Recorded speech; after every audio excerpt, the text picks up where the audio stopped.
തലശ്ശേരി സാധനം എടുക്കാൻ പോയ ഞങ്ങൾ ഫുഡ് കഴിക്കാൻ വേണ്ടി എത്തിയത് കണ്ണൂരുള്ള ട്രാവലേഴ്സ് റെസ്റ്റോറൻറ്റിൽ. എന്തായാലേ തലശ്ശേരി നല്ല ഹോട്ടൽ ഉണ്ടാവാഞ്ഞിട്ടല്ല, സാധനം തപ്പി തപ്പി കണ്ണൂർ വരെ എത്തിയത്. എൻ്റെ കൂടെ ഉള്ളത് സുമനേഷ് ചേട്ടൻ, ലെനീഷ് ചേട്ടനായിരുന്നു. വിശന്നിട്ട് വയറ് കിടന്ന് കത്തുന്നുണ്ടായിരുന്നു. അങ്ങനെ ഞങ്ങൾ ഓർഡർ ചെയ്ത് 3 ബിരിയാണി വന്നു. പിന്നെ ഇവിടെ ഊണില്ല, അതവിടെ പ്രത്യേകം എഴുതി വെച്ചിട്ടുണ്ട്. ഞാൻ സെക്കൻഡ് ടൈമാണ് ഇവിടെ ഫുഡ് കഴിക്കാൻ വരുന്നത്. നല്ല ബിരിയാണിയായിരുന്നു, എനിക്ക് പെരുത്ത് ഇഷ്ടമായി. എനിക്ക് ബിരിയാണിയിൽ കുറേ മസാല വേണം, എന്നാലേ കഴിക്കാൻ ഒരു സുഖം കിട്ടും. അതുകൊണ്ട് തന്നെ ഒരുപാട് മസാല ഉണ്ടായിരുന്നു.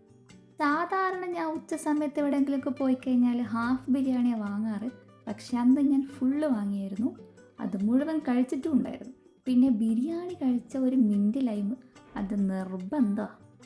അങ്ങനെ എല്ലാം കൂടി ഇത്രയായി.